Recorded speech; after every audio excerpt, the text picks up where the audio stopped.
Bigyan mo ako ng trabaho. Timos inumin at kain-kain. Tingnan mo suot mo, oh.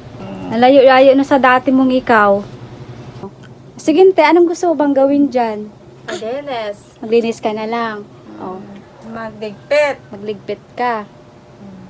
Pag Ang ganda-ganda mo dati, te. Tapos ganyan ka na. Halos gusto mo suotin Kung ano pwede ko mo. magawa.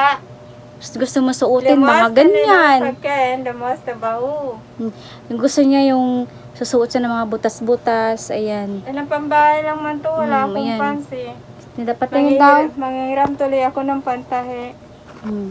Yan ang gusto niya. Kahit bilhan namin ng ukayan, bagong damit, ayaw niya yan. Mas gusto niya yung, alam mo yung mga tinatapon, mga basahan. Yan ang gusto niyang suotin ng ate ko. Dati, ayan, yung buhok niya ni ate, mahaba yan. Tapos yung nagpagupit ako, tapos nakita niya nagpagupit din si Abby, yung maigsi, di ba, maigsi ng buhok ko. Ayan. Ayun, Na-insist, na ano namin siya na magpagupit siya. O, sabi sa'yo, bagay na sa'yo eh. O, di ba? Magbalik ka na sa dati, te. Tinan mo, ang ganda-ganda mo kaya, oh. Namimiss ko dati yung, ano yan, grabing puti ng legs niya ng ate ko. Ang ganda-ganda niyan. Malayo, hindi yun siya ganyan. Ngayon, na-depress kasi yung ate ko kasi nga single parent siya, halos lahat ginawa. Siguro hindi na nakayanan. Pero, hindi naman siya sabing yung baliw. Hindi naman ganun yung ate ko. Yung nakakausap naman siya. Tsaka matino. Pag wala siyang kausap, ayun, yung mga aso yung kausap, mas pinupokus niya sa mga aso, ganyan. Ngayon, malungkot siya kasi yung aso nga, yung pinamigay na, pinaampon namin, pinatuta, pangapandak namin tuta. tuta. Pinamahagi daw yung... Grabing ano niyan kahapon, iyak-iyak niya.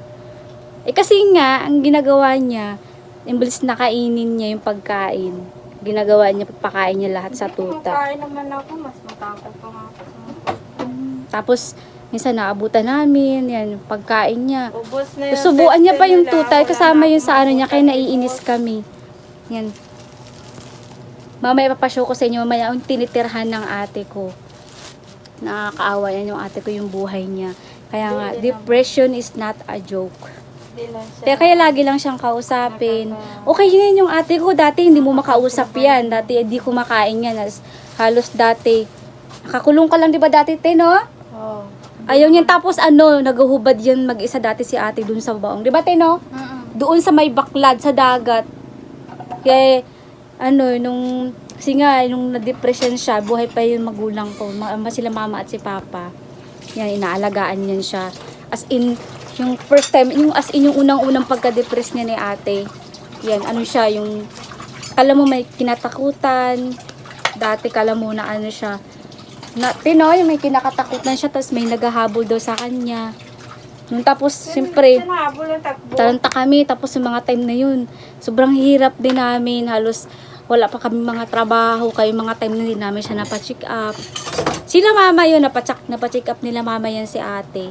Ayan yun nga, yung ano sa kanya, yung check up kay ate. Yung nga, kasi yun si ate nakakatulog. Yung ano nga sa'yo, te, yung niya kailangan niya may kausap, yan. Tsaka ano,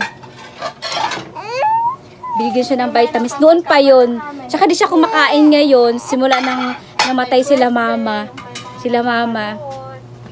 Tsaka si Papa, doon na sa kanyang yung nagbibibi sa kanya dati. Ngayon, inaano na namin siya na yung ba yung kailangan tulungan niya yung sarili niya. No, kung anong gusto niya. Halimbawa, gusto ng ate ko ano ka nga yun, te?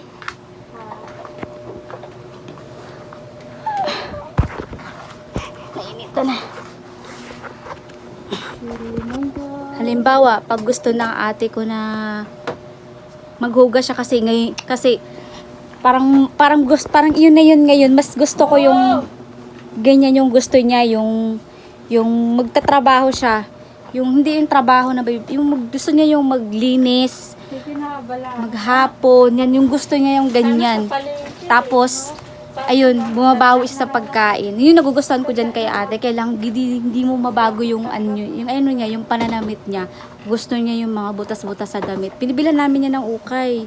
Mga damit-damit. Tsaka marami kasing damit-damit din dito hindi na namin ginagamit. Ayaw niya. Mas gusto niya yung mga butas-butas. Yun na lang yung gusto namin baguhin sa kanya kay ate. Okay na yun siya. Okay na yun siya. Hindi na yun siya katulad ng dati na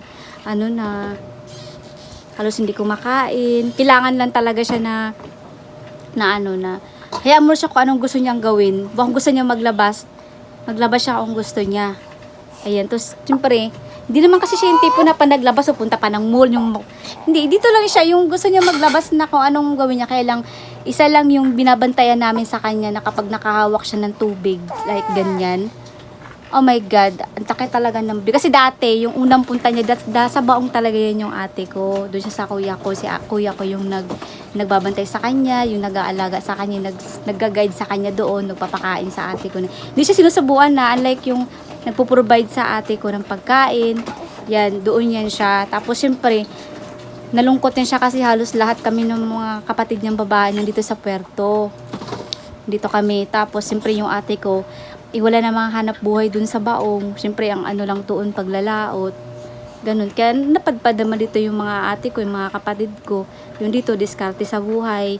Mga kung ano-anong piling pag-racket. Kaya yung natira, si ate lang doon yung babae sa bahay doon sa bahay namin sa Baong. Kaya kinuha siya ng ate ko, yun, punta siya dito. Tapos mapakahaba ng buhok niya ni ate. Halos ayaw niyang pagupitan. Tapos yung buhok niya na yan, alam mo, grabe yan, ang daming